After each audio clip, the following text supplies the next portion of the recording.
Très heureuse de vous retrouver, mesdames et messieurs, en ce dimanche consacré à la rétrospective. Et très heureuse de présenter Info 7, votre émission culte, je me permets de le dire. Aujourd'hui, je reçois une intelligence de mon pays. Il est coordonnateur national du mécanisme national de suivi de l'accord d'Addis Abeba. Vous l'avez deviné, eh bien, il s'agit de monsieur Léon Ngoulou. Léon Olivier Ngoulou, il m'a dit de bien le préciser. Très heureuse de vous recevoir, monsieur Léon Olivier Ngoulou. Merci, Paulette, merci. Une question assez personnelle, quand je l'ai écrit sur le tweet. Est-ce que aujourd'hui, Léon Olivier est content? Parce qu'à un moment, vous vous plaignez trop de ce mécanisme national de suivi. Il n'y avait pas d'argent, vous menacez, vraiment, c'était pas une relation d'amour avec le mécanisme national de suivi de l'accord d'Addis Abeba. Aujourd'hui que vous avez pris ça en main, ça va maintenant? C'est ce que vous recherchez, en fait, c'est prendre la tête de ce mécanisme? Non, pas nécessairement, mais ce qui est vrai, Paulette Kimuntu, c'est qu'aujourd'hui, en tout cas, le mécanisme national de suivi est recentré sur ses missions, qui consistent en approfondissement des réformes qui sont impulsées par le président de la République. Et donc, effectivement, c'est un nouveau mécanisme, un mécanisme qui est plus près de ses missions aujourd'hui. Oh, toi qui es démissionné, c'est pas ça, hein?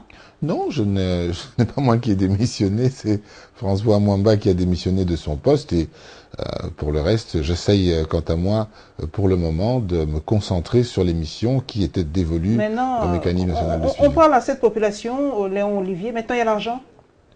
Alors, pour la première fois, nous avons pu être repris à la fois en rémunération et en fonctionnement dans le budget 2017. Nous allons pouvoir travailler à partir de février, puisque le budget sera voté, discuté, adopté. Donc, j'ai bon espoir pour l'avenir. Une autre question aussi, l'accord cadre d'Addis Abeba. C'est vrai que beaucoup de gens ne comprennent toujours pas cet accord-là, peut-être n'ont pas eu le temps de le lire. J'aimerais bien savoir vraiment les grandes lignes de cet accord. C'est quoi? Qu'est-ce que ça dit, cet accord d'Addis Abeba? En gros, mais très rapidement, l'accord cadre d'Addis Abeba a trois niveaux d'exécution. Le premier, c'est que la communauté internationale s'engage à soutenir les efforts de réforme du président de la République démocratique du Congo.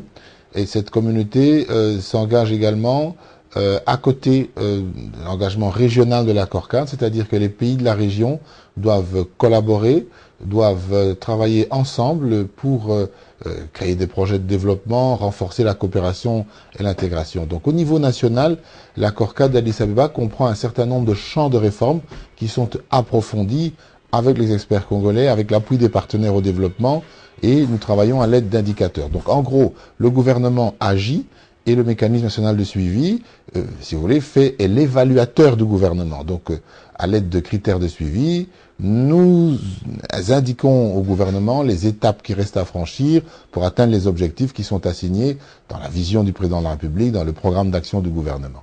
Ok. Aujourd'hui, on le sait, l'accord d'Addis Abeba, Léon Olivier, on a appris qu'aujourd'hui, il y a des Soudanais dans le territoire congolais, campés dans l'est de la République démocratique du Congo. Les habitants de ce recoin du pays se plaignent. Est-ce que les Soudanais font aussi partie des accords d'Addis Abeba? Oui, du mécanisme des accords d'Addis Abeba? Tout à fait, dans les engagements régionaux. Le Sud-Soudan fait partie des régions de Grand Lac ou fait partie des accords? Tout à fait. Tous les pays de la CIRGL, c'est-à-dire les pays circonvoisins à la République démocratique du Congo, sont partis à l'accord cadre au titre régional. Et donc le Sud-Soudan aussi. Alors, nous travaillons avec eux aussi, et il est question justement dans le volet régional, parce qu'il faut savoir que l'accord cadre d'Addis Abeba comporte également un mécanisme régional de suivi qui est ici en RDC représenté par le lieutenant-général Denis Kaloumé, et c'est lui qui, au premier chef, n'est-ce pas, est intéressé par ces questions au niveau de l'éventuelle présence d'étrangers sur notre territoire. Mais comment expliquez-vous en gros la présence de ces Sud-Soudanais? C'est vrai qu'aujourd'hui, la population se pose la question, est-ce que la RDC est devenue le dépotoir des rebelles rwandais, ougandais, burundais et aujourd'hui Sud-Soudanais, dont nous devons accueillir tous les rebelles du monde, tous les rebelles de la sous-région? Non, mais vous savez qu'au Sud-Soudan, la situation est très problématique et donc par conséquent, il peut y avoir eu des replis de certains rebelles en territoire congolais. Et ces replis sont évidemment contrôlés par nos forces armées avec l'appui de la MONUSCO. Il n'est pas question que cela perdure. Mais je ne pense pas que... depuis 1994, le FDLR est là. Hein. Oui, le FDLR, c'est le Rwanda. Plus de 20 ans. Donc, qui vous dit que la présence des Sud-Soudanais, ça va perdre 20 ans aussi. Parce que le chat échaudé craint l'eau froide, Olivier Ngoulou. Vous savez que en ce qui concerne le FDLR, aujourd'hui, ils sont tout à fait résiduels. Ils ont été combattus, neutralisés, anéantis par nos forces armées. Et tout récemment, nos forces armées ont été appuyées par la brigade d'intervention de la MONUSCO. Donc, en ce qui concerne les rebelles sud-soudanais qui se seraient repliés en territoire congolais, il est évident qu'ils vont être également neutralisés et que c'est une situation qui ne peut pas perdurer. Qui ne peut pas perdurer. Nous entrons maintenant dans la rétrospective proprement dite. Le premier dossier, mesdames et messieurs, eh ben, c'est les manifestations de ce lundi 19 septembre. Comme vous le savez, Kinshasa a bougé ce lundi. Tous les regards du monde étaient concentrés ou braqués sur la RDC.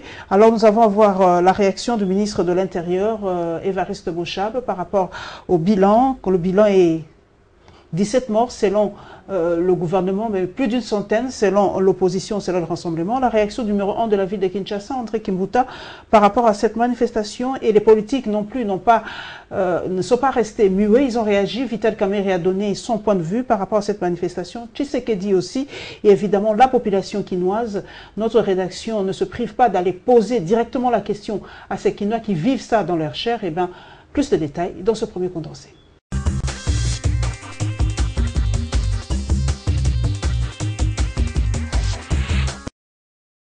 Bon, faina kene ba activité na biso mais to comprendre te journal le komi paralysé ligolo ba politique ya mboka na biso ba ko zo ba décision te po ezala ferme po ba vivre pe normalement. Ba nika ba intérêt égoïste na bango. Ya on mona journal les a paralysé si je circulation ne za bien te. Bon, on a remarqué KO hein, parce que circulation za ka boité au quotidien ba kena na activité na bango et puis que na kinia ba liaka auto du jour. Ce qu'on va pénaliser biso moi tout ça activité zate mamba ba konzi to tikela ngo ba konzi ba silisa makambo na bango ndenge ba bandaki yango biso to ba peuple biso to sibir ba biloko mo o to roti jamais ko sibir yango biso to ba jeune vie na biso ko mi limité pour anini ba konzi baza na boyokani te ngana ko préférer bango baza na boyokani pour que jeunesse ya lelo ezala bien.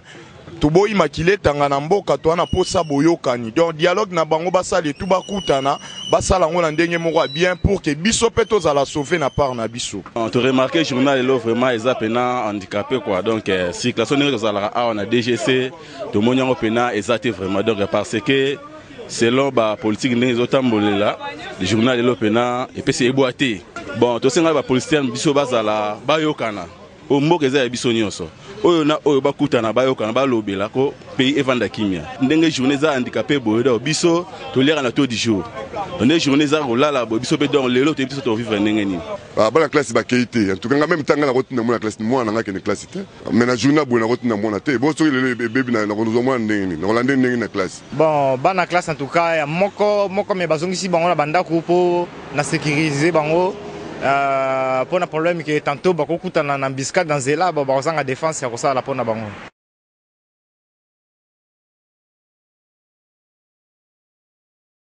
Ce lundi 19 septembre 2016, la ville de Kinshasa vient de faire face à un mouvement insurrectionnel qui s'est soldé par un échec. De quoi s'est-il agi? Alors que nous nous attendions à une manifestation organisée par les partis politiques et associations qui se réclament de l'opposition politique, situation abracadabrantesque, ce sont les cocktails Molotov, armes à feu, barricades qui ont accueilli les agents de l'ordre, barricades érigées par jet de pierre, des attaques aux bâtiments publics et privés, des mises à sac des centres médicaux et des sièges de partis politiques. N'est-ce pas là des actes attentatoires aux propriétés privées destinés à créer la panique au sein de la population qui démontrent l'iter criminis d'un mouvement insurrectionnel. À la mi-journée, les tristes et douloureux bilans provisoires de ces actes de barbarie et d'extrême sauvagerie se présentent de la manière suivante. 17 morts, dont 3 policiers et 1 brûlé vif, et 14 civils parmi les pillards. 2 blessés par balle, 2, et école primaire et secondaire, Madame de Sévigné, brûlée, saccagée à Bandalungwa. Plusieurs résidences de paisibles citoyens saccagées, pillées. Le siège du PPRD, Sendwe incendié. Les symboles du pouvoir brûlés au quartier Banounou Matete.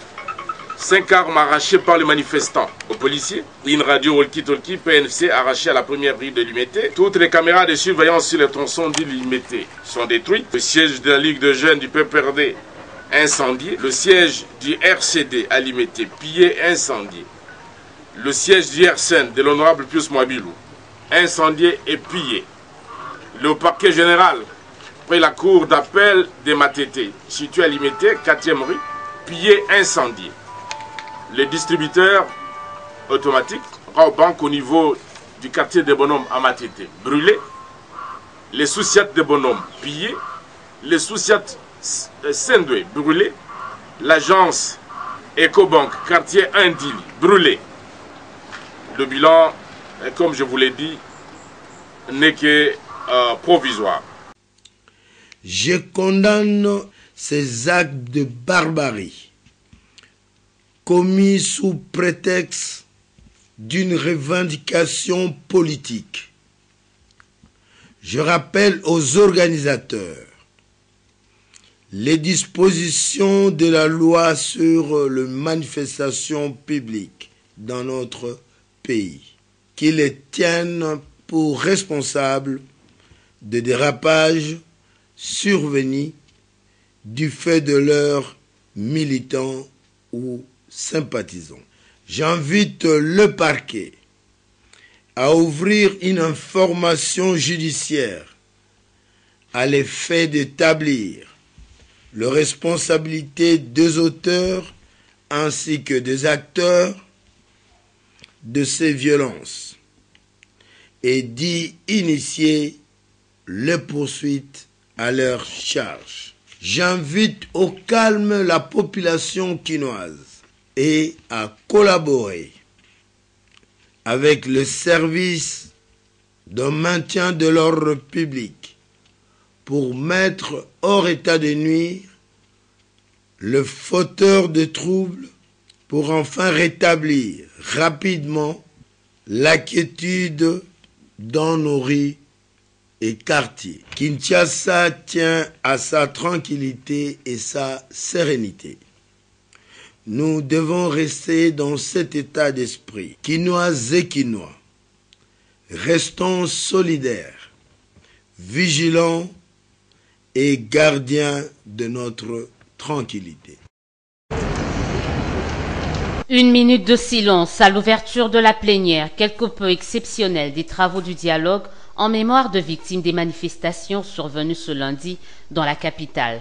Forcément, au regard de la tension face à la morosité du climat politique, difficile de poursuivre avec les assises de cette option.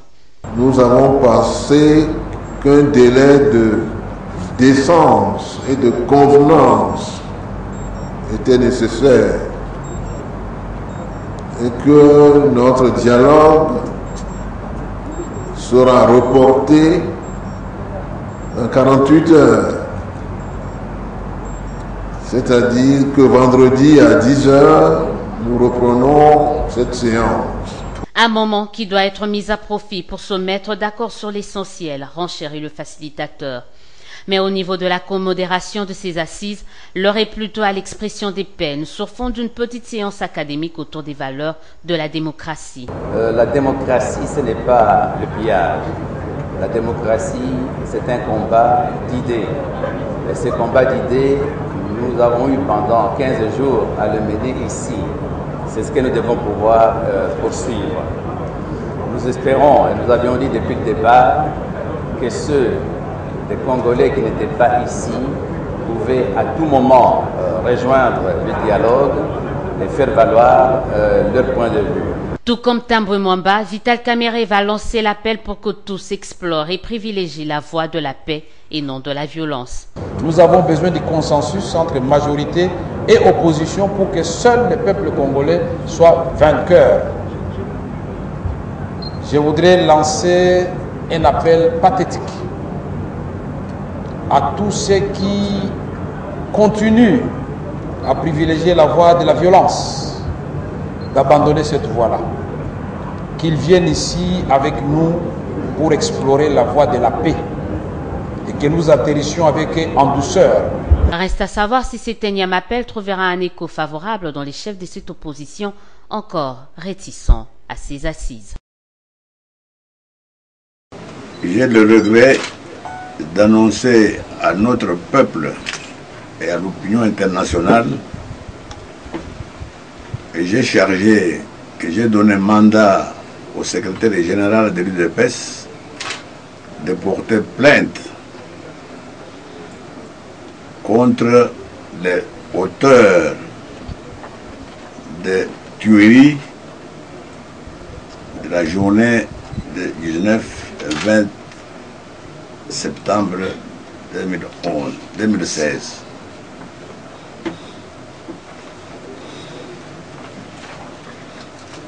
Et j'espère que la justice congolaise montrera son indépendance en disant le droit. Je vous remercie.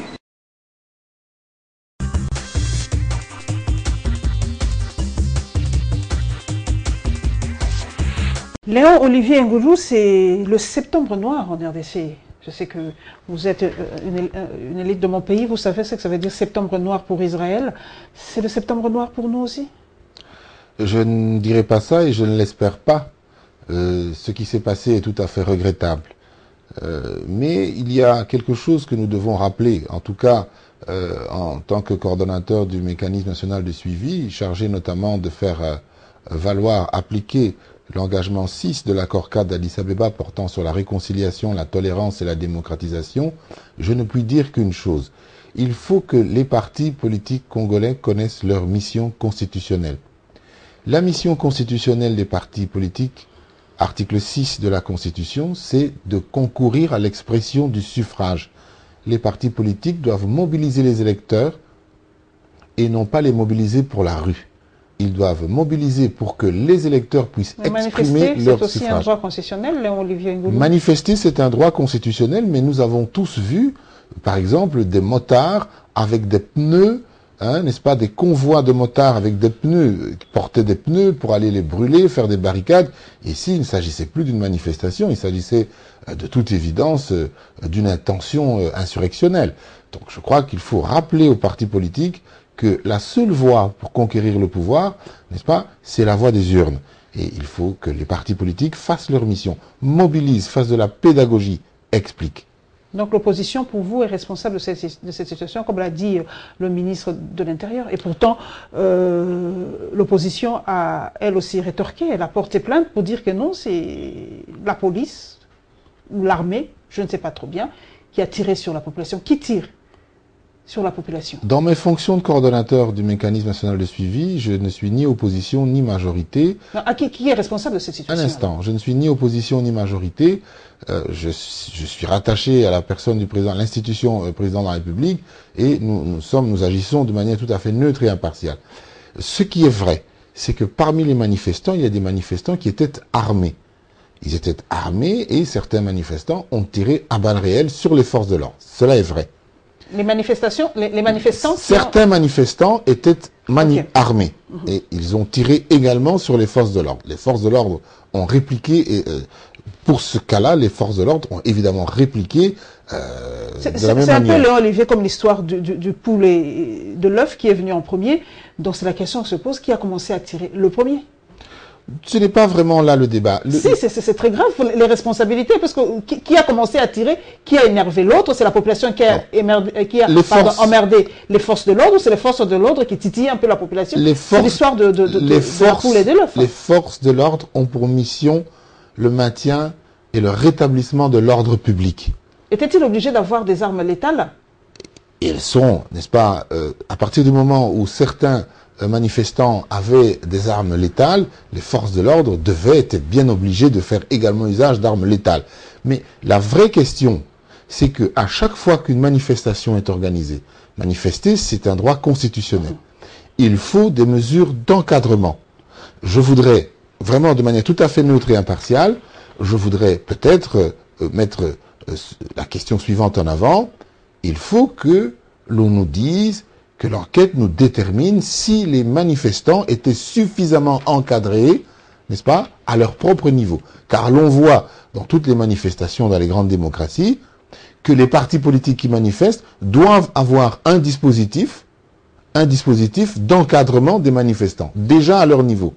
Est-ce que ce dispositif était efficace, était efficient en ce qui nous concerne? Parce que nous avons vu qu'il y avait un itinéraire de marche, mais rapidement ça s'est dispersé et nous avons des foyers dans tous les coins de la ville. Comparaison n'est pas raison. Plus une question de marche. C'était à Kinshasa, lors du retour d'Étienne Tshisekedi, il n'y avait pas eu casse. Vous avez vu le nombre de Kinois qui sont allés accueillir Étienne Tshisekedi, c'était calme, pas de morts. Le jour du meeting de l'opposition, du rassemblement, pas de mort. Pourquoi cette fois-ci il y a mort?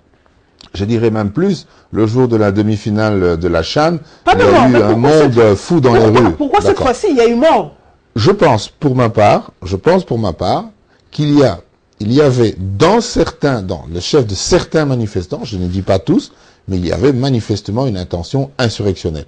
D'ailleurs, vous voyez bien que les foyers de tension, les émeutes ne se sont pas déroulées sur le parcours qui était prévu par l'autorité publique. Dans plusieurs communes de la capitale, il y a eu spontanément, n'est-ce pas, des barricades. Vous me comprenez et aussi, cela, c'est vrai que... cela n'avait plus rien à voir avec l'itinéraire de la marche. Mais est-ce que nos autorités écoutent aussi ce peuple? C'est peut-être un signe de ras-le-bol de ce peuple-là. Vous voyez ce qui se passe aux États-Unis, à Charlotte. Malgré le couvre-feu, le peuple sort pour réclamer ce droit. Est-ce que nos autorités écoutent ce peuple? Peut-être que le peuple, permettez vraiment l'expression, on a ras-le-bol, on a marre de tout ça. C'est vrai que vous le dites aussi que les partis politiques ont le devoir d'encadrer. Mais de fois, le peuple aussi parle d'elle-même, le peuple souverain, le peuple en a marre, il dit non, ça va, il n'y a pas d'eau, il n'y a pas de courant, il n'y a pas d'école, les minervas sont chers, ils ne mangent pas leur faim. Est-ce que vous écoutez ce peuple-là de fois, leurs revendications? Je suis d'accord avec cette approche, mais je voudrais dire ceci. En ce qui concerne, mais permettez-moi rapidement de le dire, il ne faut pas dire il n'y a pas d'école, il n'y a pas ceci, il n'y a pas cela. La République démocratique du Congo est un pays en chantier, c'est un pays post-conflit, un pays qui en 1997 avait 67 $ de PIB par habitant. Aujourd'hui nous sommes à 500, c'est encore très faible. Dans la ville en face c'est à 3000. Bien, ceci dit.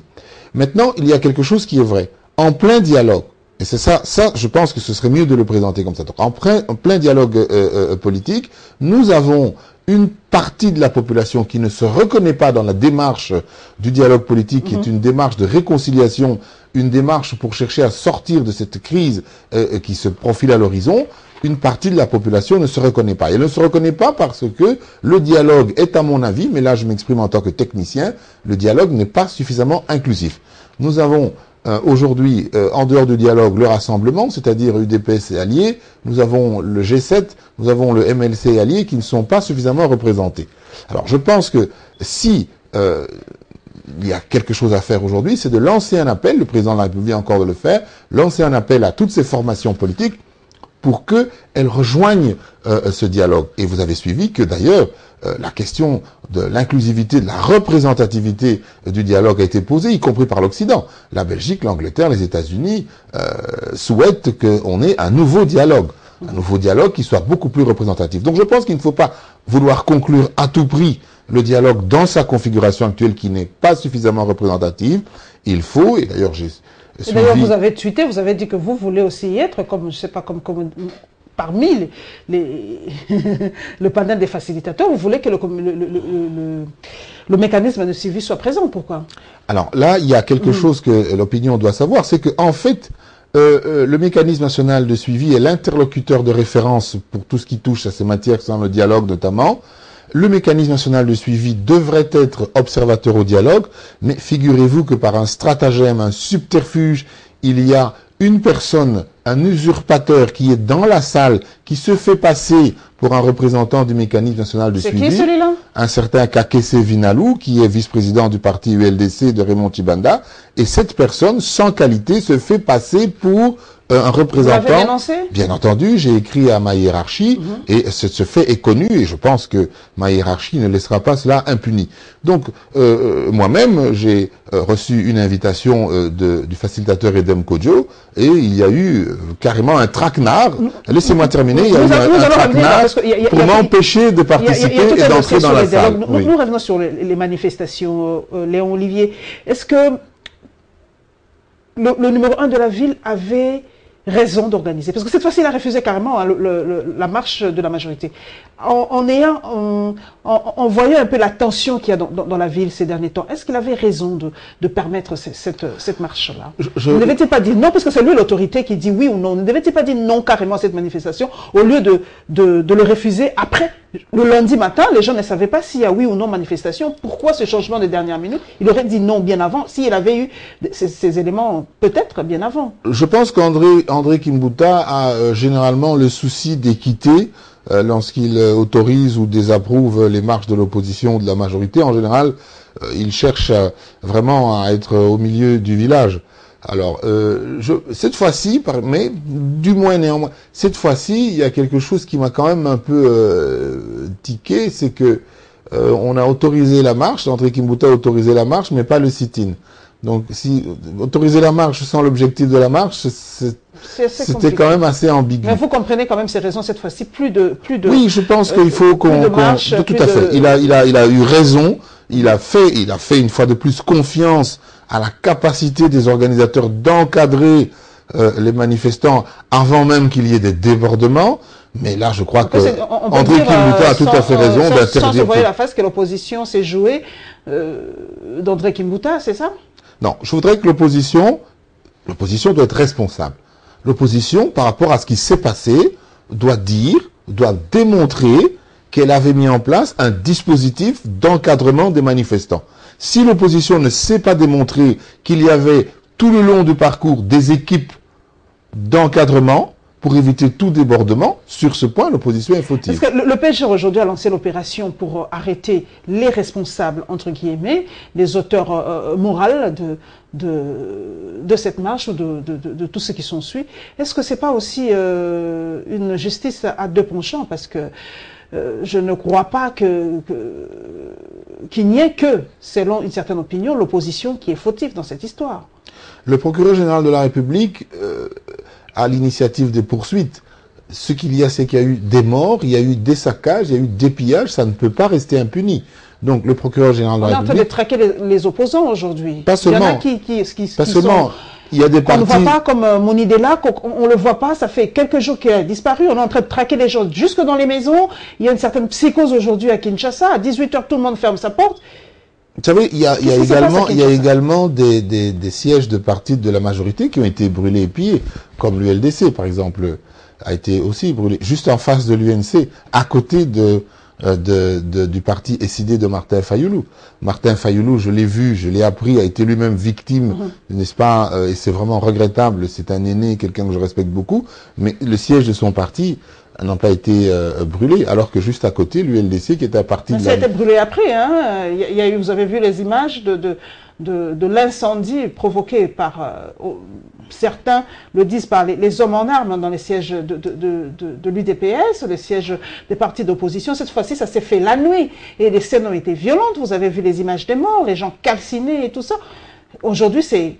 Mais il y a également des... Vous avez suivi, sans vous interrompre, nous parlons, vous avez suivi quand même certains politiques de la majorité qui ont dit cette fois-ci, vous tuez, nous tuons, vous pillez, nous pillons, vous cassez, nous cassons. Aujourd'hui, c'est la politique de l'œil pour œil, dent pour dent aujourd'hui. Comment des autorités peuvent passer pour dire ça, ou pas des autorités, mais des personnalités politiques peuvent aujourd'hui dire ça à la télévision sans être inquiétées? C'est grave. Ce face-à-face majorité-opposition est tout à fait inquiétant. Et comme je l'ai dit tout à l'heure, les partis politiques ne connaissent pas leur mission. La majorité n'a pas pour vocation, n'est-ce pas, à s'accrocher à tout prix au pouvoir, et l'opposition n'a pas pour vocation d'attraper, de chercher le pouvoir par la force. Donc il faut absolument que nous soyons, n'est-ce pas, démocrates, que nous ayons un esprit républicain, et que, à travers ce dialogue en particulier, nous puissions trouver des voies et moyens pour sortir de cette crise. Alors, contrairement à ça, je sens qu'il y a une radicalisation, une extrémisation des deux bords, et c'est tout à fait regrettable. Et raison pour laquelle il faut absolument que le mécanisme national de suivi retrouve sa place au dialogue face notamment à cette usurpation qui est connue des pouvoirs publics, et j'invite d'ailleurs le procureur général de la République à poursuivre, n'est-ce pas, la personne qui se fait passer pour le mécanisme, parce que nous le voyons aujourd'hui, si l'accord cadre d'Addis Abeba, qui est le référent commun pour cette question de dialogue est mis de côté, eh bien vous voyez qu'il y a une radicalisation. Alors la communauté internationale cherche à nous appuyer, mais il faut nous appuyer pour que nous réussissions ce processus électoral, mais il faut que les partis politiques agissent dans l'esprit de réconciliation, de tolérance et de démocratisation. Voilà, nous prenons le deuxième condensé, c'est par rapport au dialogue. Voilà, nous y sommes. Comme vous le savez, la SENCO a quitté le dialogue, a suspendu sa participation au dialogue. Ce dialogue a été reporté aussi, mesdames et messieurs. Comme vous le savez, il y a eu des morts et par décence, comme l'a si bien dit Edem Kojo, eh bien, on a suspendu les travaux et évidemment, notre micro est descendu encore sur le terrain. Nos reporters sont descendus sur le terrain pour avoir le son de cloche des Congolais, des Kinois par rapport à ces dialogues, par rapport à leur attente sur ce dialogue et évidemment, la réaction de Lambert Mende par rapport à ce dialogue.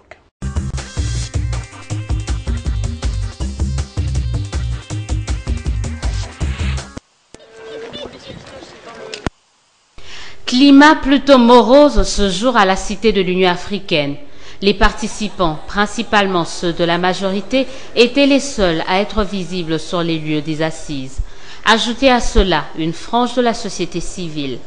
Quant au siège de l'opposition, ils étaient occupés exceptionnellement par la presse, les opposants ayant brillé par leur absence. Vital Kamere, co-modérateur du dialogue, chef de la délégation de l'opposition, l'un des rares à être présent, en donne ici les raisons. Nous estimons qu'à cette phase des travaux, nous sommes arrivés à un moment où certaines options doivent être relevées. Nous devons tous nous mettre d'accord que le temps du dépassement du mandat serait le temps nécessaire pour organiser les élections. Pas pour donner l'impression que nous sommes en train de prolonger le mandat ou donner un nouveau mandat. Deux, nous devons nous mettre d'accord que le principe de l'alternance du pouvoir ne doit pas être remis en cause. Trois, nous devons être sûrs que techniquement et politiquement, la période que nous allons choisir va correspondre aux attentes du peuple congolais. Dans le camp présidentiel, la situation ne semble pas inquiéter et on préfère mettre l'absence de l'opposition dans le camp des négociations. Nous sommes dans les négociations, donc il ne faut pas que ça vous surprenne. La négociation, c'est un exercice du donner et du recevoir. Et par conséquent, on doit se faire des concessions mutuelles. Et ça nécessite un examen approfondi pour que chaque partie prenante arrive à trouver un accord. Surtout que nous avons opté comme mode de prise de décision le consensus. Alors le consensus exige des concessions réciproques. À noter que la plénière de ce jour, censée être en direct, a été réduite à la distribution des drafts de l'accord devant sanctionner ce dialogue. Chaque composante est invitée à y apporter ses amendements avant l'adoption du texte définitif. En attendant, place à la poursuite des consultations et concertations informelles. Quant à convoquer un autre dialogue, encore faut-il que celui qui est en cours se termine. Nous ne l'avons pas encore terminé. Nous l'avons suspendu par décence à l'égard de nos frères et de nos sœurs qui sont morts ou qui ont perdu les leurs ou qui ont perdu leurs biens le 19 et le 20 septembre. Et c'est demain que nous allons reprendre nos travaux. Attendons voir comment nous allons les achever et attendons voir comment ceux qui ont tenté de déstabiliser cet exercice de recherche et de consensus vont gérer leur échec. Peut-être qu'ils vont revenir à la raison et nous rejoindre. Donc nous n'avons pas encore envisagé une étape d'échec de ce dialogue pour pouvoir imaginer que l'on puisse convoquer un autre dialogue comme si nous avons terminé celui-ci. Quoi qu'il en soit, le dialogue est un processus. Il est permanent. Donc nous avons annoncé, aussi bien durant les travaux préparatoires que pendant les travaux du dialogue, que la porte de la recherche du consensus restait ouverte avant, pendant et après le dialogue. Puisque qu'est-ce qui va se passer après le dialogue? Il est prévu la mise en place d'un comité de suivi, si tout se passe correctement. Et donc même à ce niveau-là, ceux qui n'y ont pas participé sont invités à venir apporter leur contribution à la recherche du consensus. Donc c'est peut-être un problème de sémantique, les mots. On ne dira peut-être plus dialogue, on dira peut-être comité de suivi, mais la recherche du consensus est un exercice permanent pour un pays qui a des problèmes aussi complexes que ceux auxquels nous avons à faire face dans ce pays.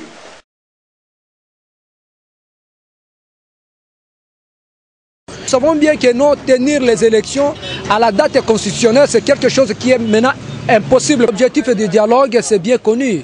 Et si toutes ces dates sont fixées, je pense que ça va soulager le peuple congolais. Quand tu as prolongation, qu'il y ait des dates précises. S'il n'y a pas de dates, vous allez laisser vraiment la population dans les suspens. C'est ce qui n'est pas bon. La population soit fixée pour l'apaiser. Les dates, je crois que ça peut être un piège. Si on fixe une date précise et que les aléas qui peuvent intervenir poussent à ce que nous ne puissions pas respecter ces dates, je vous assure que ça va encore amener des échauffourées dans ce pays. Les dates ne doivent pas devenir fétichistes. Il faut laisser les gens se convenir pour arriver à des élections libres, démocratiques et transparentes. Si une sorte de là, sans précision, c'est une nouvelle crise qui va être engendrée dans les jours à venir. Ils ont fait des grandes études, ils ont fait des études dans des grandes écoles au monde. Ils étaient à l'université libre de Bruxelles, à Harvard et consorts.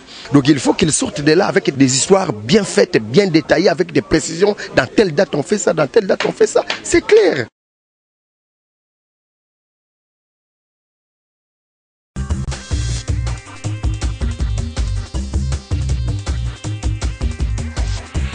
Olivier Ngoulou, vous êtes-vous pour le fétichisme des dates aussi? Parce qu'il y a quelqu'un qui a dit tout à l'heure que pas question d'être braqué sur les dates, et pourtant c'est un des préalables de l'opposition pour qu'il retourne cette fois-ci au dialogue. On doit nous dire vraiment dans les délais plus brefs et quand exactement se tiendront les élections présidentielles, législatives et tout.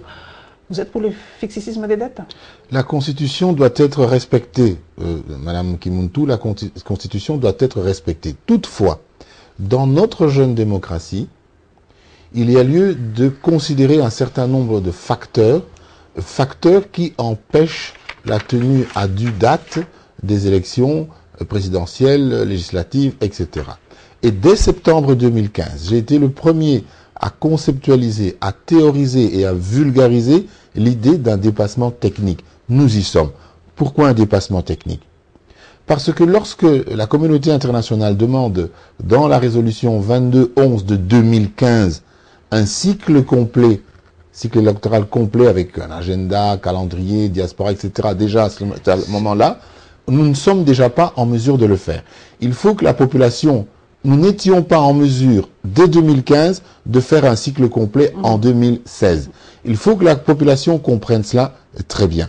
Ce qui est important, c'est que les opposants ne font que de la surenchère politique, parce il est clair que cette année 2016, c'est pas possible. Ce n'est pas possible, ce n'est pas un problème de volonté politique, c'est un problème de moyens. La preuve... Ils disent que c'est une question de volonté politique, parce que depuis 2011, ils font tout pour que les élections ne se tiennent pas dans les délais prévus.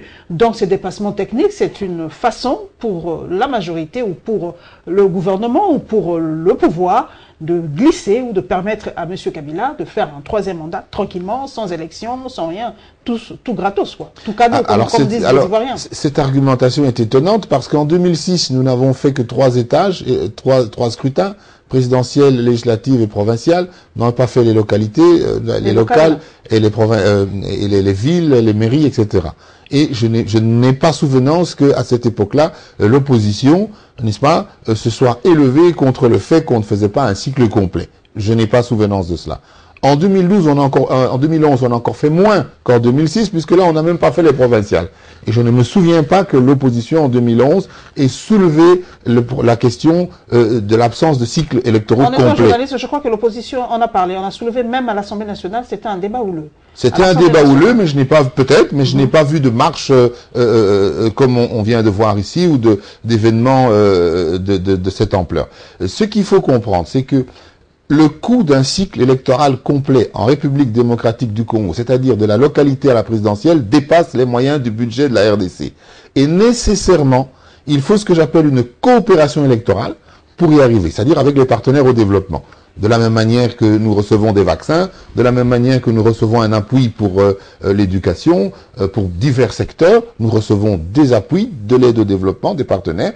En ce qui concerne les élections, il nous faut également une coopération électorale. Un internaute m'a dit d'en poser carrément la question. C'est vrai que vous nous parlez d'argent, mais le gouvernement a fait des dépenses en budget. Il a construit des immeubles, il a acheté des avions qui, selon une certaine opinion, ne sont même pas de première main et qui tombent en panne, en tout cas, à tout moment. Alors, est-ce que le gouvernement ne devait-il pas prioriser les élections, car ils savent que sans les élections, le pays entre dans une psychose, dans une crise, en tout cas. Est-ce que les priorités pour le gouvernement, c'était pas les élections aussi pour éviter tout ça aujourd'hui? Acheter un avion 20-25 millions de dollars, c'est sans commune mesure avec le coût des élections. Nous avons un budget propre de 3,5 milliards de dollars environ, le reste étant constitué d'aide au développement, dons, programmes, d'intervention des partenaires. 3,5 milliards. Le coût des élections d'un cycle complet, et c'est l'ONU, le Conseil de sécurité, qui nous demande un cycle complet dans les résolutions 2211 et 2277, le coût d'un cycle complet est équivalent à environ 1 milliard de dollars, c'est-à-dire un tiers de nos ressources propres, de ce que nous sommes capables, nous ne les avons pas, de ce que nous sommes capables de mobiliser en recettes. Les Congolais lambda ne comprennent pas qu'un si grand pays, doté d'immenses richesses, peut manquer 1 milliard de dollars pour organiser ces élections. Expliquez ça, parce que pour ma fille, par exemple, elle ne comprend pas qu'un si grand pays manque 1 milliard de dollars. Alors, il faut expliquer à votre fille le classement de la République démocratique du Congo en ce qui concerne les indicateurs de développement, le produit intérieur brut, la richesse nationale, etc., etc. La République démocratique du Congo est un pays en voie de développement, un pays pauvre. Ce n'est pas une puissance économique, c'est un pays qui se relève d'années de guerre, c'est un pays post-conflit. Nos capacités de mobilisation des ressources fiscales, c'est environ 3-4 milliards par an, pas plus. Avec ça, il faut payer les fonctionnaires, les médecins, les policiers, l'armée, faire des routes, etc., etc. Les élections, ça se tient pas toutes les années, c'est après 5 ans. Donc, tout doit être planifié. Est-ce que nous vivons comme des animaux, permettez l'expression du réveil du matin, comme on dit, les quinois mangent... Madame Kimuntu, il n'y a pas que l'argent. Tout est priorisé, tout est budgétisé. Il n'y a pas que l'argent, il y a aussi les moyens logistiques, les moyens techniques. Mais tout se prépare, Léon Olivier, tout se prépare. Préparer, oui. Depuis 5 ans, vous ne faites rien et maintenant, c'est la psychose, les gens meurent. Préparer, oui, mais avec notre capacité de production. Et cette capacité de production est limitée. Les moyens de notre économie sont tout à fait limités. Alors faisons fi des élections. Alors. Non, madame, faisons fi des élections, parce en 2006, pour les mêmes raisons que j'évoque actuellement, en 2006, on n'a fait que 3 paliers électoraux. En 2011, on a encore fait moins, pour les mêmes raisons. Donc en 2021, il n'y aura carrément pas d'élection. En 2016, la communauté internationale demande un cycle complet. Un cycle complet de la localité à la présidentielle. Et c'est là que le problème se pose. Il ne faut pas penser, nos compatriotes doivent comprendre, ce n'est pas le gouvernement qui a de mauvaises intentions, mais c'est l'exigence de cycle complet de la communauté internationale qui pose problème. Ce problème, c'est qu'on nous demande... Mais la communauté internationale ne vous dirige pas, vous êtes souverain, vous êtes maître de votre destinée, vous êtes maître... c'est vous qui avez le pouvoir en République... Quand je dis vous, donc vous comprenez, c'est vous qui avez le pouvoir en RDC, vous pouvez organiser comme vous le voulez. Est-ce que la communauté internationale vous impose quelque chose? Parce que, madame, nous sommes... Je veux dire qu'on est souverain. Voilà, nous faisons partie de ce qu'on appelle les États fragiles. Les États fragiles post-conflit. Et dans ces États-là, la communauté internationale a un mode d'intervention particulier pour stabiliser ces pays. Cela, la RDC est dans ce cas-là. C'est ce qu'on appelle le G7+, le New Deal pour les États fragiles. Et la communauté internationale intervient dans ces pays-là de manière spécifique. Il faut se féliciter d'ailleurs que la communauté internationale demande un cycle complet. Parce qu'il faut que nous renforcions notre démocratie. Mais cela a un coût. Nous pouvons, nous, faire notre part, apporter une partie des moyens, mais nous devons encore bénéficier de ce que j'appelle la coopération électorale. Et les partenaires sont en dialogue permanent avec la CENI à ce sujet. Par exemple, en ma qualité de coordonnateur, il y a déjà plus de 8 mois que je travaille à l'après-dialogue. Je travaille déjà à une conférence de consensus pour que les partenaires au développement avalisent, acceptent de contribuer à financer les décisions qui vont sortir du dialogue. Vous avez des partenaires traditionnels, on le sait, la Belgique, la France, les États-Unis et tout ça, mais il y en a qui demandent pourquoi ne pas demander de l'aide à la Chine, qui est aussi notre partenaire, pourquoi ne pas demander de l'aide à l'Inde, et peut-être une boutade, il y a un internaute qui a dit demander carrément à Mark Zuckerberg, il va vous donner, ou à Bill Gates, 1 milliard de dollars. Alors, on ne va pas continuer comme ça. Vous l'avez si bien dit, en 2006, on a fait 3 paliers, en 2011, un seul, donc en 2016, vraiment catastrophique. Et en 2021, il n'y aura carrément pas des élections. Alors, à qui demander de l'aide pour qu'il y ait vraiment un cycle, après 5 ans, qu'il y ait des élections? Olivier Ngou. Les partenaires au développement nous appuient, puisque vous avez autour du facilitateur Edem Kodjo le groupe d'appui à la facilitation. Donc, nos amis, nos partenaires sont disposés à accompagner la République démocratique du Congo dans le processus électoral, à la condition que nous, Congolais, soyons au dialogue pour discuter de ces questions. Lorsque une partie de l'opposition, fût-elle la plus importante, tourne le dos au dialogue, elle ne tourne pas le dos au pouvoir, elle tourne le dos à l'intention d'assistance, à la volonté d'assistance de la communauté internationale. Et là, je dois, pour être vraiment l'église au milieu du village, je dois dire que la majorité a eu tout à fait tort pendant 1 an de présenter le dialogue comme étant initié par Joseph Kabila, président de la République, alors même que ce dialogue... Pas le dialogue de M. Kabila. Mais nous le voyons puisque c'est Edem Kodjo qui a convoqué le dialogue. Donc nous sommes bien dans le dialogue version 2277, et à ce titre, j'appelle une fois de plus, le président de la République vient de le faire, j'appelle une fois de plus toutes les forces politiques à venir. Tiens, tu sais qu'il dit qu'il est carrément kabiliste. Que dites-vous de ça? Bon, je n'ai pas entendu ça. Mais il y a des... que Edem Kodjo serait kabiliste. Non, oui. Il y a des préalables. Mais, vous savez, moi je viens de la diplomatie, j'ai participé à quantité de sommets, de réunions techniques, de réunions ministérielles, mais je dois vous dire que dans une négociation, on ne peut pas prendre une assurance sur l'impossible. Il y en a qui disent il faut que le président de la République mette dans l'accord que le président de la République ne peut pas se représenter pour un 3e mandat. Pourquoi pas? Mais c'est aberrant, madame, puisque c'est pas prévu par la Constitution. Bon, les pays voisins nous ont donné l'exemple. Donc on a peur, les Congolais n'est pas... Permettez l'expression, n'est pas con. On a vu ce qui s'est passé au Congo-Brazza, ce qui s'est passé au Rwanda, ce qui s'est passé au Burundi. Le Congolais veut le garantir. Pourquoi vous ne pouvez pas le garantir? Puisque vous parlez que c'est pas dans la Constitution. Qu'est-ce que le dialogue n'est pas dans la Constitution non plus? Le dialogue, c'est toujours une voie de résolution des problèmes. Mais on ne peut pas calmer cette population en disant carrément que le président ne se représentera pas pour un 3e mandat. Mais parce que, madame, il ne faut pas souligner des évidences. La personne qui a promulgué la Constitution, c'est Joseph Kabila. La personne qui est chargée, censée garantir la bonne exécution, c'est Joseph Kabila. Alors je ne vois pas pourquoi il faut contraindre le président de la République. Le responsable, quand ça a échoué, c'est lui aussi le responsable. Mais le président de la République, à ma connaissance, n'a jamais manifesté, expressis verbis, une volonté de 3e mandat, qui est d'ailleurs impossible. Bon, ici, il s'agit d'un dialogue à finalité électorale. Finalité électorale, c'est-à-dire trouver des voies et moyens pour faire un cycle complet stabilisateur, pour qu'à tous les degrés, nous renouvelions, n'est-ce pas, notre animation politique, nos dirigeants. Alors, il ne faut pas mettre des préalables qui sont en fait des assurances sur l'impossible, des choses qu'on ne peut pas faire. L'opposition réclame l'impossible, en fait. Mais l'opposition a peur de ce qui ne peut pas se produire. Ici, la question, ce n'est pas la question... Qu'est-ce qui ne peut pas se produire? Un 3e mandat ou des choses ainsi. Non. Ici, l'opposition veut prendre le pouvoir par un chemin détourné, c'est ça? Je ne dis pas ça. Je dis que l'opposition doit comprendre qu'il est dans l'intérêt de la République démocratique du Congo d'achever ce cycle complet, cycle électoral complet, avec Joseph Kabila à la tête du pays. Cela aura un effet stabilisateur. Parce que, vous savez, Madame Kimuntu, permettez-moi de faire une révélation aux Congolais. Vous avez dit quelque chose de fort. Donc, oui. Si monsieur Kabila est l'élément stabilisateur, c'est le garant du bon fonctionnement des institutions. Okay. Je vais m'expliquer tout de suite. Je vais m'expliquer tout de suite. Article 104 de la Constitution. Le président de la République sortant est sénateur à vie. Très bien. Article 111 de la même Constitution. Les bureaux des 2 chambres fonctionnent avec 7 membres. Pas un de plus, pas un de moins. Supposons que le 20 décembre, le président de la République entre au Sénat. C'est son droit parce que le Sénat est en cours d'exercice. Il entre au Sénat. Que le président du Sénat fasse l'intérim pendant 120 jours. Nous savons qu'au bout de 120 jours, il ne pourra pas faire les élections.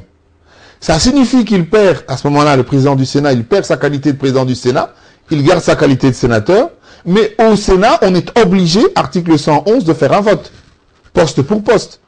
Et le Sénat étant majoritairement dirigé par la majorité, supposons que Joseph Kabila soit candidat et devienne président du Sénat pendant que Léon Kengo part faire l'intérim pour 120 jours. Mais madame, on va tourner en rond. Qu'est-ce qu'on aura fait? Donc, au bout de 120 jours, Léon Kengo, président du Sénat, va faire l'intérim. Il ne réussit pas à faire les élections. Et pendant ce temps-là, Joseph Kabila est à la tête du Sénat, élu président de manière tout à fait légitime. C'est un cas de figure qu'on peut examiner. Qu'est-ce qu'on aura fait? Rien du tout. Donc, il faut absolument que l'on permette à Joseph Kabila de rester en place. Et la Cour constitutionnelle l'a dit.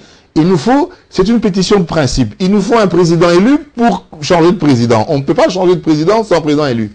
Maintenant, les raisons, c'est essentiellement des raisons techniques, sans arrière-pensée politique. Voilà, nous poursuivons, nous restons toujours, mesdames et messieurs, dans le domaine politique. Cette émission est vraiment quasiment en politique. Nous prenons 3 points de presse, coup sur coup, le point de presse du porte-parole du gouvernement, Lambert Mende Omalanga, le point de presse de la MONUSCO et le point de presse du MLP, les partis chers à Franck Diogo.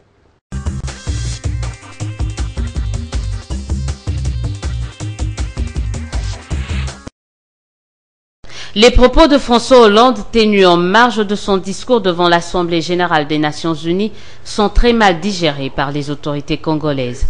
Une attitude sélective et néocoloniale qui forcément surprend Kinshasa.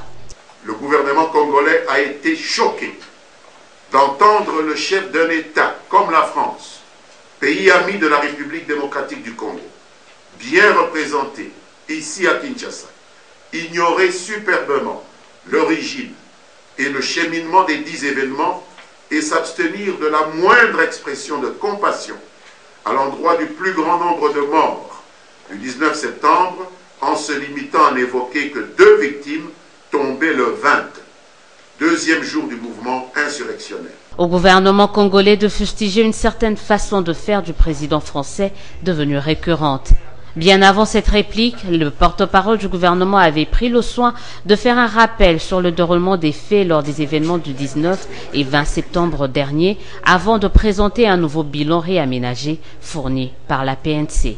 On a compté pour les 2 jours 32 morts, dont des éléments des forces de police en plein exercice de leurs fonctions, des enfants tués sur la route de l'école, ainsi que quelques pilleurs et casseurs et quelques innocents qui allaient tout simplement au travail pour gagner leur pain quotidien.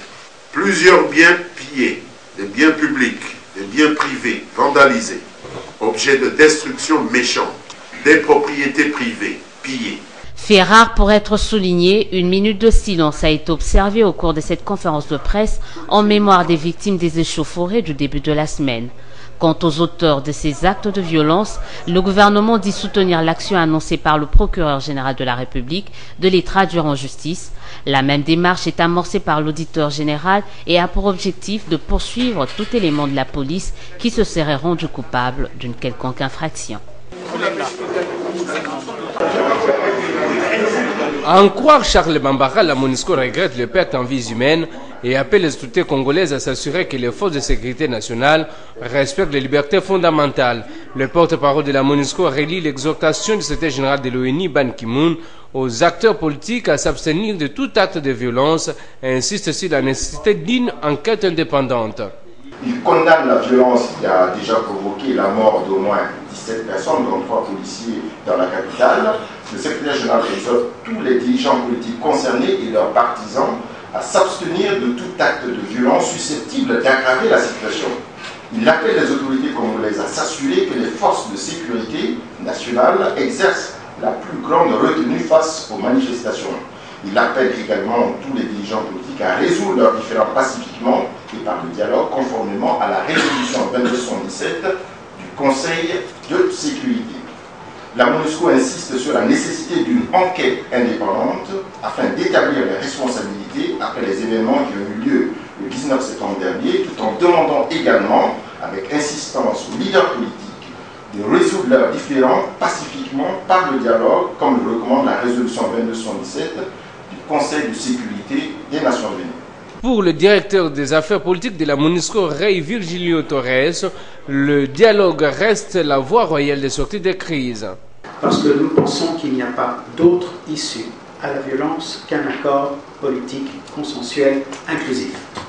Donc nous continuerons à fournir un appui technique, un appui politique à toute discussion.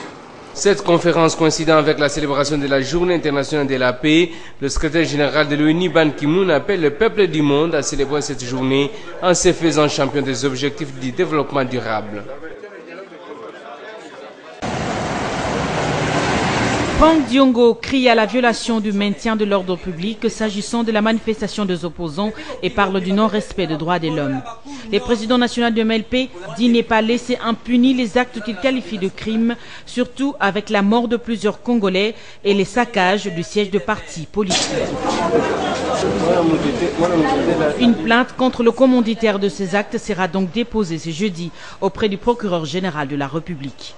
Franck Diongo Chamba ajoute qu'il ne baissera pas les bras quant à sa lutte contre la violation de la Constitution, ce avant d'observer une minute de silence pour les victimes de la marche qui s'est soldée par des échauffourées entre forces de l'ordre et les manifestants.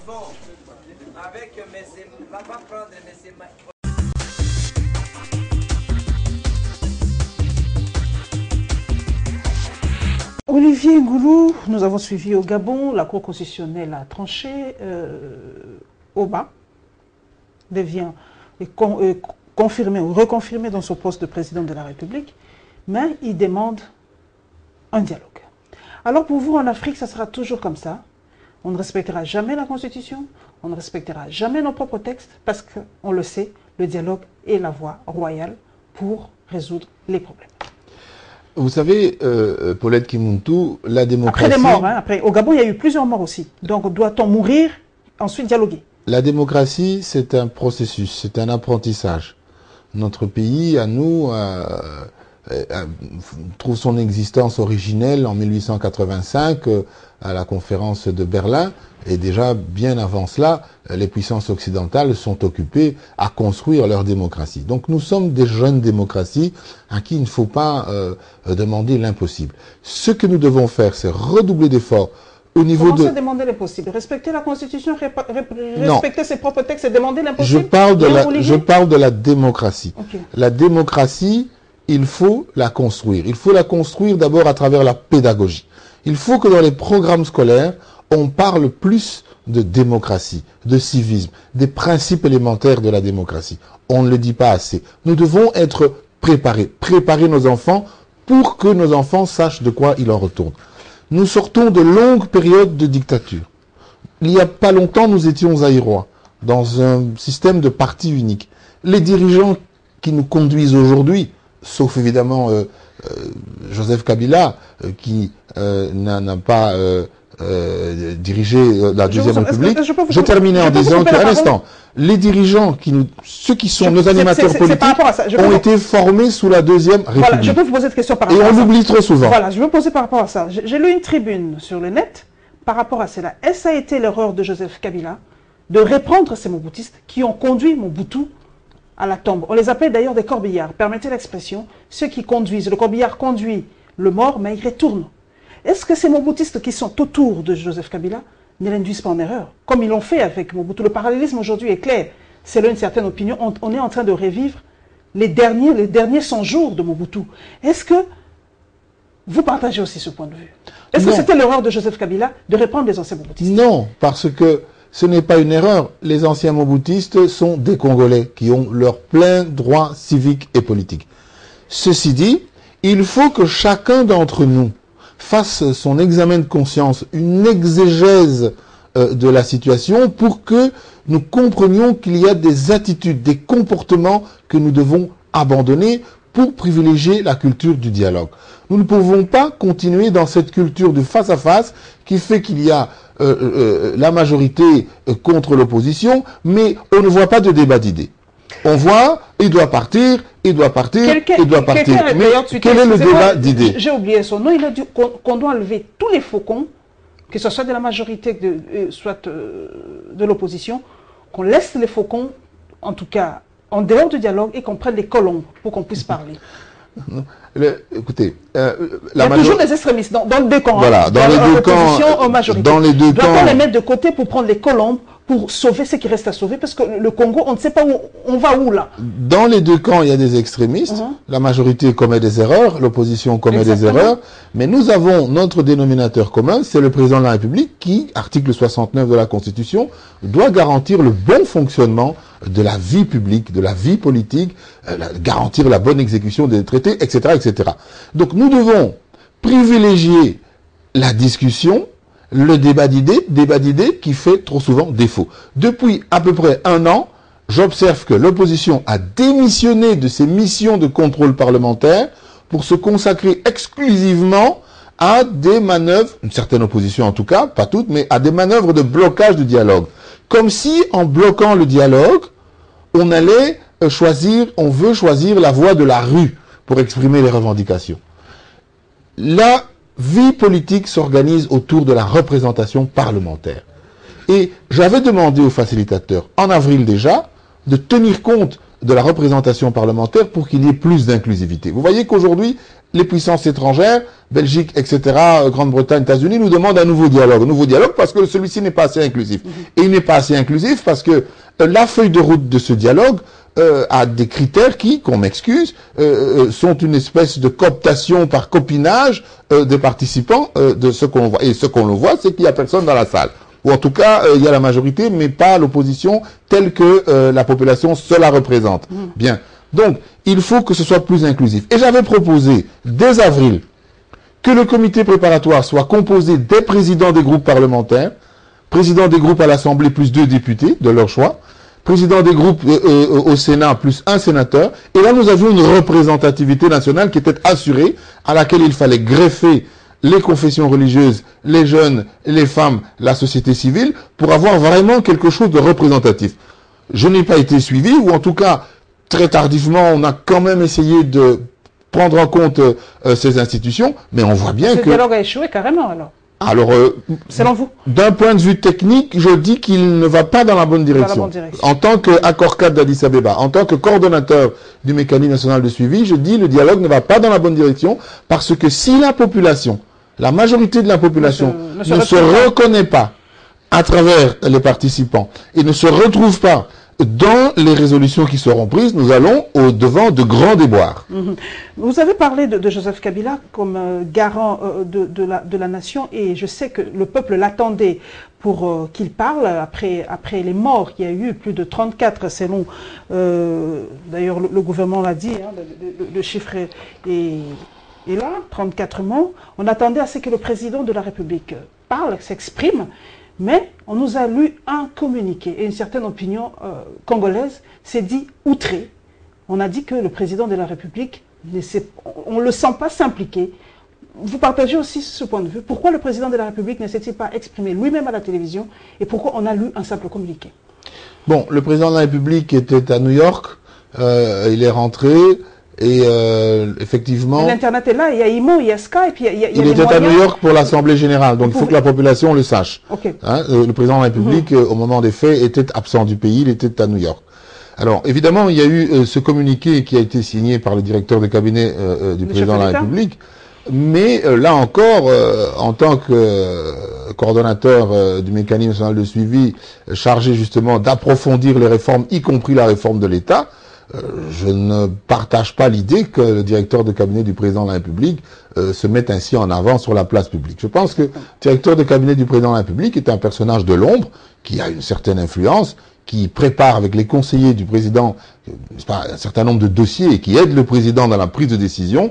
Mais je pense qu'il devrait, à mon humble avis, rester beaucoup plus en retrait que ce que nous voyons. Nous l'avons vu, le directeur de cabinet, président de la République, mener la délégation de la majorité au niveau du comité préparatoire du dialogue politique, ce qui revient à mettre le président de la République en face de l'opposition, ce n'est pas bien, puisque le président de la République, c'est un arbitre, il est au milieu du village, et aussi il y a ce communiqué.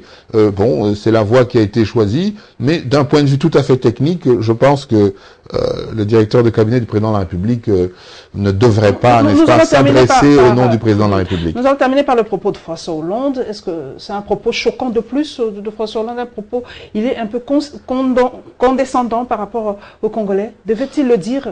Je partage à moitié la réaction de Lambert Mende, porte-parole du gouvernement. Lambert Mende a été très clair. Je pense que le président Hollande aurait dû et aurait pu dire qu'il fallait attendre les résultats des enquêtes pour déterminer les responsabilités. Car d'emblée, comme cela, faire porter la responsabilité sur le seul gouvernement et faire croire ainsi ou faire accroire ainsi que c'est le gouvernement qui était fautif, alors que nous savons bien que si le gouvernement a pu commettre des erreurs dans la gestion de cette manifestation, nous savons également que cette manifestation n'était pas une manifestation pacifique, elle avait un caractère insurrectionnel. Donc je pense qu'il faut toujours être au milieu du village, il faut instruire à charge et à décharge, et je pense que le président Hollande aurait pu indiquer qu'on attendait plus ample informé, résultat de l'enquête pour déterminer les vraies responsabilités. Nous allons terminer, mesdames et messieurs, par ce dernier condensé. Nous allons parler, mesdames et messieurs, de la déclaration du rassemblement. Nous allons parler de la sensibilisation des jeunes leaders du PPRD, le sit-in du FONUS, et évidemment par la réaction de Thierry Monsenepo par rapport à Thomas Perriello.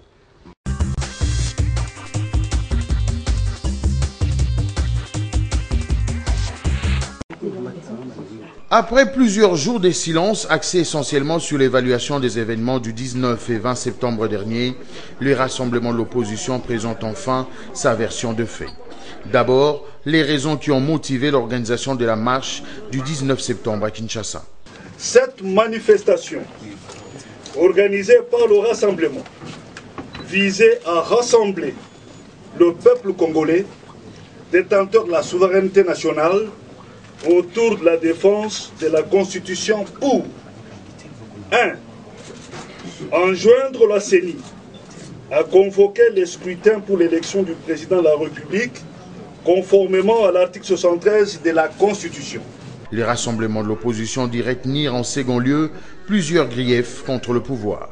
Le pouvoir finissant de ce dernier n'a trouvé à opposer à l'expression populaire qu'un déchaînement de la violence gratuite, appel au lynchage des opposants, intimidation s'aimant dans la population, la mort et la désolation. Contre toute attente et en violation des libertés des réunions et des manifestations publiques, garanties par la Constitution et les lois de la République. Ces regroupements de forces politiques et sociales de la RDC, acquis au changement, dit également décréter un deuil national en mémoire de victimes du 19 et 20 septembre dernier. Annonce qu'il décrète un deuil national de 3 jours, du 26 au 28 septembre 2016, pour l'inhumation des martyrs et exprime sa réprobation totale face à la barbarie du pouvoir finissant de Joseph Kabila. Ces acteurs politiques de l'opposition, réunis autour du sphinx de Limete, projettent la tenue d'un conclave dans les jours à venir. Plusieurs jeunes de Kintambo s'étaient réunis ici au camp Babylone. Avant la cérémonie proprement dite, ces jeunes qui se veulent partisans de la paix ont été sensibilisés par le président des jeunes leaders du PPRD, Papi Pongo, sur les enjeux politiques des leurs. Juste après, le secrétaire général du PPRD a procédé à l'installation des comités de ces deux structures, Carrefour Citoyen et la brigade de surveillance de la commune de Kintambo.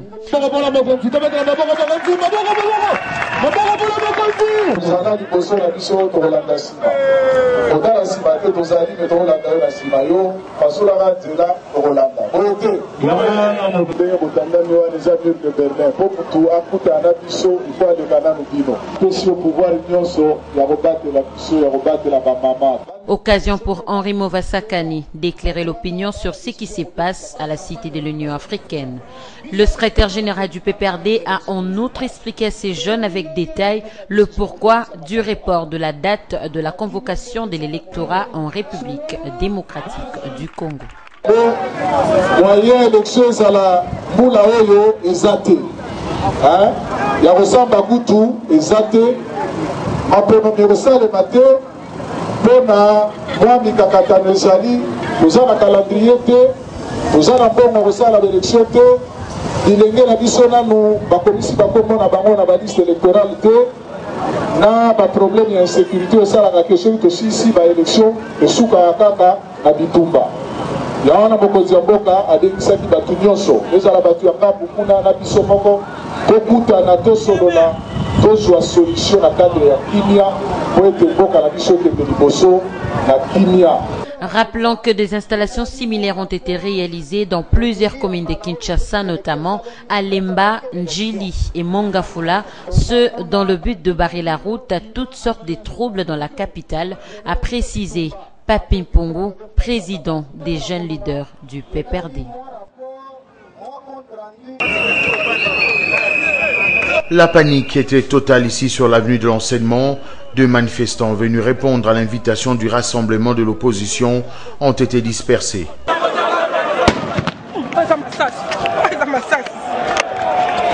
Dans les installations des FONUS, l'on pouvait dénombrer quelques victimes de coups de gaz lacrymogène, parmi lesquels Fabrice Mpouela, membre de l'opposition. Quelques instants après, des manifestants vont ramener un corps sans vie. Du côté de l'opposition, l'on se pose des questions relatives aux dérives enregistrées ces jours. Et pourtant, l'opposition et la ville de Kinshasa avaient d'un commun accord fixé les règles de jeu en vue d'une manifestation sans dégâts.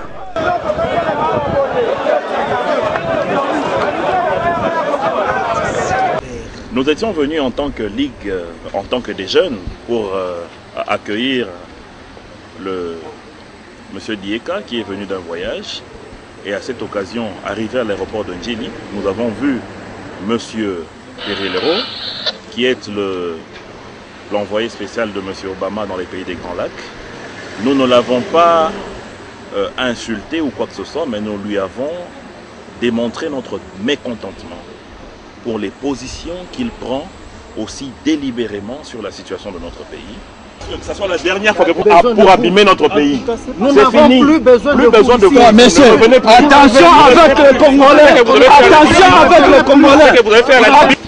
Vous devez savoir que le Congo est un pays souverain et que les incursions étrangères qui se font de manière partisane sont sujets à déstabiliser nos pays. Les Congolais sont aujourd'hui en train de trouver une solution à la question électorale de leur pays autour du dialogue qui a été convoqué par le chef de l'État pour le processus électoral. Il n'est pas important que l'on vienne jeter du feu aux poudres pour essayer de faire détonner le Congo par des déclarations intempestives qui n'accompagnent pas cet élan de paix qui est soutenu par l'Union africaine et les Nations unies. Raison pour laquelle nous avons clairement dit à ce monsieur qu'il n'était pas la bienvenue ici dans ce pays. Qu'il pouvait utiliser toute son intelligence, tout son esprit d'analyse dans d'autres pays, mais pas en Afrique, parce que nous avons compris que son intelligence est une intelligence de déstabilisation et une intelligence nocive.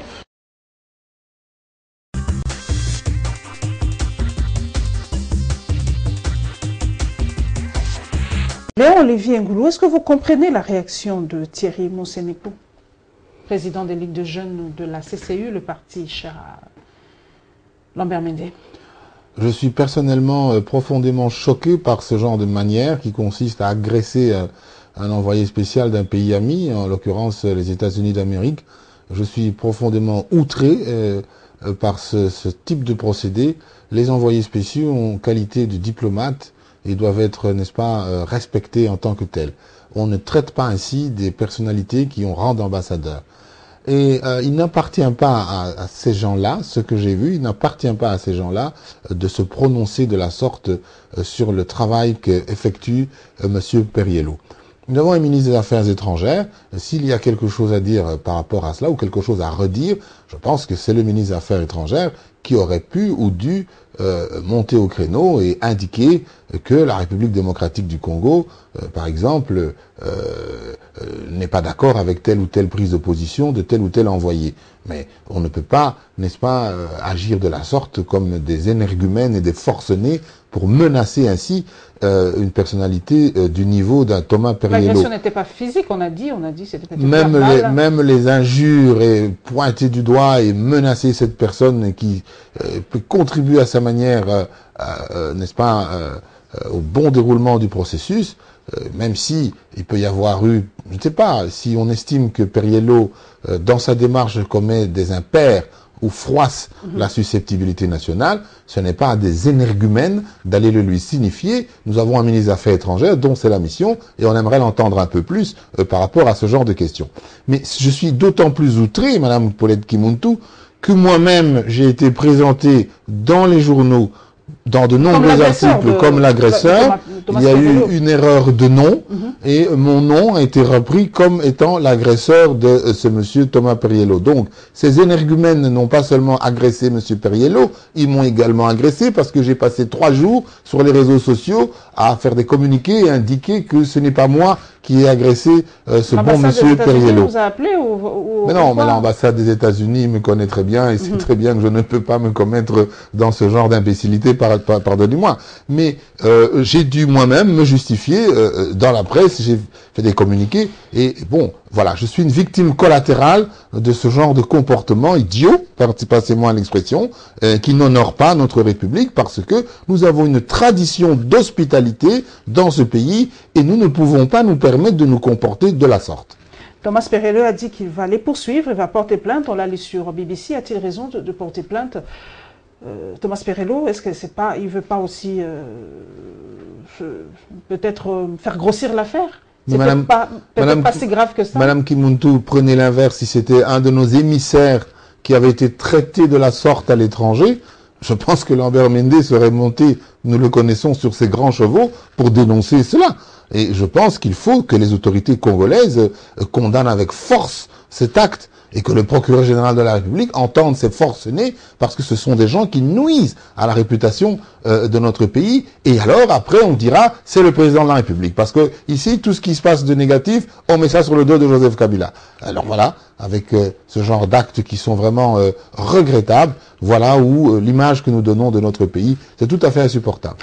Olivier Ngolo, une question pratique. Qui peut décréter un deuil national dans un pays?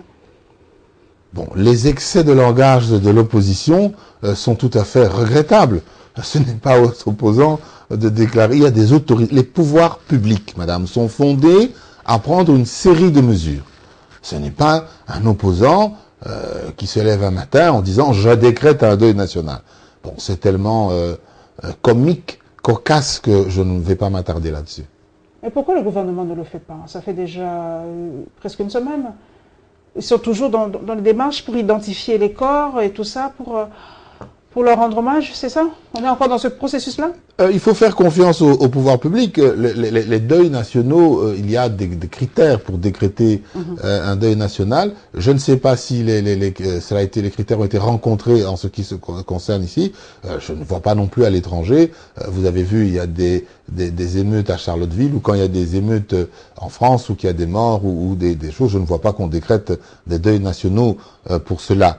Ici, il faut déplorer, regretter, poursuivre. Et le procureur général de la République fait bien d'entamer des poursuites pour, n'est-ce pas, tirer le bon grain de livret et savoir qui est responsable de quoi, que ce soit au sein de l'opposition ou de la majorité, que ce soit au sein du gouvernement ou de l'opposition. Donc, il fait bien de chercher les responsabilités. Nous allons quand même faire une petite comparaison. C'est vrai que nous sommes un État souverain. La comparaison n'est pas raison, mais nous ne sommes pas non plus un pays isolé. Nous voyons les autres, comment ça se passe chez les autres. Je ne sais pas, Léon Olivier, si vous avez suivi l'hommage rendu aux Français par François Hollande cette semaine par rapport aux victimes tombées lors des attentats. Et moi, j'ai relevé un fait, Olivier Ngolo, 210 noms égrenés. Pourquoi chez nous, on ne le fait pas? Pourquoi il n'y a pas un nom sur les morts congolais?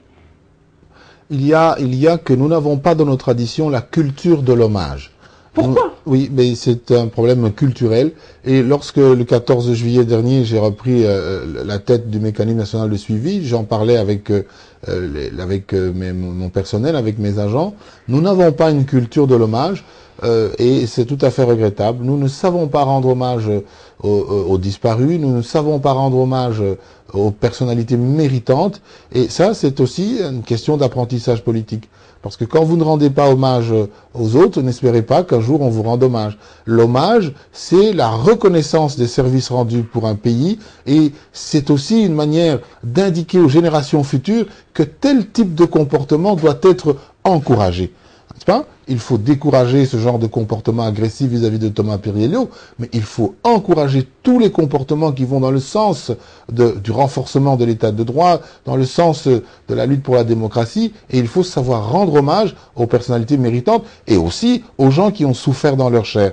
Donc, nous pouvons effectivement, peut-être, à l'issue du dialogue, envisager une cérémonie, pourquoi pas, à laquelle, dès que, par exemple, les morts, ceux qui sont morts lundi, mardi, mercredi, auront été identifiés, qu'on leur rende hommage, parce que ce sont des gens qui sont morts innocemment.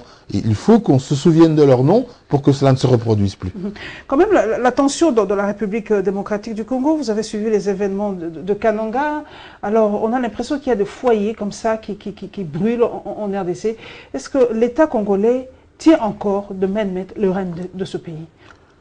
Vous savez, il était prévisible qu'à partir du moment où nous allions arriver jusqu'au mois de décembre, projetez un peu qu'est-ce qui va se passer jusqu'au mois de décembre, parce qu'on a l'impression qu'après le 19 décembre, c'est vrai que l'homme même nous dit, le ciel ne va pas nous tomber sur la tête, il y aura un jour, il y aura une nuit et ça va passer. Mais on ne sait pas ce qui va réellement se passer après le 19 décembre, Olivier Goulou. Il était prévisible qu'à partir du 19 septembre, date de la convocation de l'électorat, il y aurait des tensions. Parce qu'il ne faut pas espérer dans une démocratie que nous ayons l'unanimité. La population peut s'exprimer, peut indiquer au pouvoir son mécontentement par rapport à certaines échéances importantes. Ce qui est important, c'est que les pouvoirs publics doivent communiquer de manière suffisamment performante, de manière suffisamment convaincante pour indiquer à la population les raisons de cet éventuel retard, qui sont des raisons d'ordre technique et non pas des raisons d'ordre politique. Il ne faut pas que la population s'imagine un seul instant que le président de la République a l'intention de s'éterniser au pouvoir. Ce n'est pas de ça qu'il s'agit. Mais il faut que la majorité, le gouvernement, communique là-dessus et explique les véritables raisons du dépassement technique. Voilà, vous avez soulevé un point, la communication. On reproche à nos autorités un déficit communicationnel et prenons l'autre volet, c'est les réseaux sociaux. Aujourd'hui, qu'on le veuille ou pas, les réseaux sociaux, c'est le canal approprié pour faire passer le message. Moi, je te suis personnellement sur Twitter. Vous êtes quand même l'un des rares, entre guillemets, qui soutient Joseph Kabila, d'être sur les réseaux sociaux. Moi, je vous suis sur Twitter.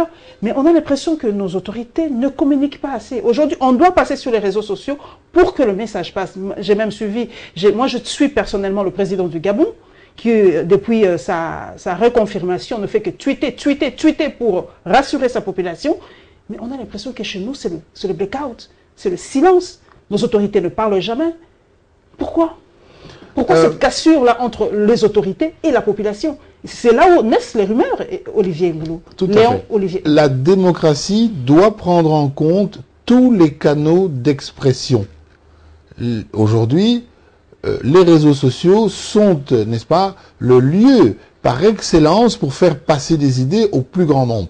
Évidemment, nous observons que notre classe politique tourne le dos aux réseaux sociaux. Notre classe politique congolaise estime qu'elle ne doit pas justifier ses actes. Et on crée des faux profils, ce qui est grave. Et beaucoup de faux profils. Et on fait passer des messages. Moi, je suivi dernièrement un faux message qui n'était pas... tout à fait. Voilà, donc oui. ça crée des frustrations. Il faut que nos hommes politiques acquièrent la culture de la redevabilité. Il faut que nos hommes politiques sachent qu'ils sont comptables de leurs actes, de leurs décisions, et apprennent à les justifier. Nous n'avons qu'un seul porte-parole, évidemment, porte-parole du gouvernement, mais allez dans les services publics, dans les ministères. Où sont les porte-paroles? Combien de points de presse se tiennent dans les ministères? Quasiment aucun. Chaque ministère, chaque administration publique, des pompiers à la présidence de la République devraient avoir, comme partout dans le monde, son porte-parole. Parce que l'exigence de redevabilité devant le contribuable, celui qui paye les impôts pour que l'État fonctionne, elle est évidente dans une démocratie. Il faut que nos personnalités politiques apprennent à rendre compte.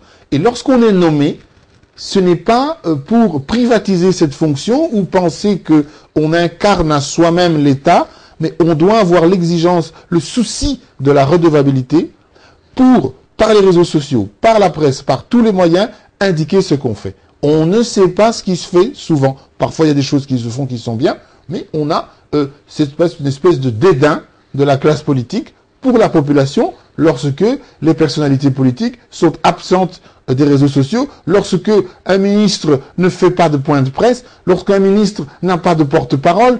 Il faudrait que dans tous les ministères, il y ait un jour où il y a un point de presse pour indiquer l'action de ce ministère. Je pense que c'est ça respecter le contribuable, c'est ça respecter le souverain primaire. Voilà, nous sommes presque à la fin. La dernière question, je reviens au comité de suivi. Quel est maintenant votre programme d'ici la fin de l'année? Est-ce que vous avez un chronogramme? Comment ça se passe? Comment ça va se passer? Comment ça se passe au comité de suivi maintenant? Je continue, en ce qui me concerne, à faire mes notes de suivi, c'est-à-dire que j'indique aux différents ministères et services publics ce qu'il y a lieu de faire. On ne sait pas assez dans ce pays que sous Joseph Kabila, quantité de lois ont été promulguées par le président de la République. Mais il y a des mesures d'application qu'il faut prendre. Dernièrement, j'ai écrit au ministre de la Défense, j'ai écrit au ministre de l'Intérieur pour leur dire, voilà, en ce qui concerne la réforme de l'armée et de la police, le président de la République a fait son travail, il a promulgué les lois cadres, mais il faut maintenant que le gouvernement s'attaque rapidement aux mesures d'application, les décrets, les arrêtés, les circulaires, pour que cela produise des effets. Sinon, à quoi ça sert? Et c'est cela la mission du mécanisme national de suivi, c'est faire l'évaluation, le suivi, l'évaluation de la mise en œuvre des politiques publiques, des réformes publiques qui sont impulsées par le président de la République. Vous êtes la bouche autorisée de ce comité de suivi. Est-ce que la RDC n'est-elle pas le maillon faible des pays de la sous-région? Parce qu'on nous dit que la RDC accepte trop facilement certaines résolutions, certaines recommandations, certaines injonctions, permettez l'expression. Est-ce qu'on ne sommes pas le maillon faible? Parce qu'il y a deux fois, le Rwanda dit non, moi je veux pas ça, et on lui accorde, mais pas la RDC. Est-ce qu'on n'a pas la RDC subit aussi un peu trop les recommandations, les injonctions de cette communauté internationale? Il y a des procédures d'élaboration des recommandations ou, si vous voulez, les décisions, les résolutions du Conseil de sécurité. Il y a des procédures et la République démocratique du Congo est toujours étroitement associée à ces procédures de rédaction. Mais en ce qui concerne l'accord cadre d'Addis Abeba, je voudrais que nos téléspectateurs comprennent qu'il ne s'agit en aucun cas d'une injonction. Il s'agit par là de la volonté de la communauté internationale d'appuyer les réformes du président de la République, de contribuer avec les partenaires techniques et financiers, avec la coopération au développement, contribuer à l'approfondissement de ces réformes. Il n'y a pas de caractère injonctif à l'accord cadre d'Addis Abeba, que du contraire. À travers cet accord cadre, la communauté internationale encourage le gouvernement à mieux faire, à financer les réformes du gouvernement. Et d'ailleurs, c'est un accord cadre qui est tout à fait salutaire pour la RDC, car il nous protège des voisins qui ont des velléités d'expansion sur notre territoire, et cet accord cadre les empêche, n'est-ce pas, de soutenir et de faire de l'ingérence dans notre pays. Je vais solliciter une petite poussière de seconde. Pourquoi les rebelles ne rentrent-ils pas chez eux? Pourquoi les FDLR ne rentrent-ils pas au Rwanda? Pourquoi les ADF Nalu ne rentrent pas en Ouganda? Pourquoi ils préfèrent rester ici? Est-ce qu'on n'a pas les moyens de les rapatrier chez eux? Bon, il y a des procédures. Ce sont des gens qui sont en rébellion contre leur pays, donc ils considèrent notre pays comme une base arrière. Et qui tuent, et qui pillent, et qui violent chez nous. Nous mettons, avec le président de la République, les forces armées, la police et l'appui de la MONUSCO et des partenaires, tout en œuvre pour les neutraliser. Ils sont traqués quotidiennement. Et c'est déjà résiduel, il y en a de moins en moins, même si nous déplorons, nous condamnons ce qui s'est passé à Béni, ce qui se passe dans certains coins de la République démocratique du Congo, mais je pense que nous devons faire confiance à nos forces de l'ordre qui sont sur terrain 24 heures sur 24 pour tenter, n'est-ce pas, de réduire définitivement toutes ces forces négatives. Dernière information d'ailleurs, les habitants de Saké, si je ne me trompe pas, ne veulent pas voir le Sud-Soudanais chez eux. Ils ont dit c'est une rébellion de trop, des rebelles de trop, ils n'en veulent plus. Ça c'est une information que j'ai lue tout à l'heure. Nous sommes à la fin de cette émission. Merci donc à Léon Olivier Ngoulou d'être passé à la barre. Merci à toute l'équipe technique et un coucou particulier à Bénédicte Kalingai. Et bon début de semaine à tous les journalistes de Journalistes en Action. RDV Prix, dimanche prochain. Inch'Allah.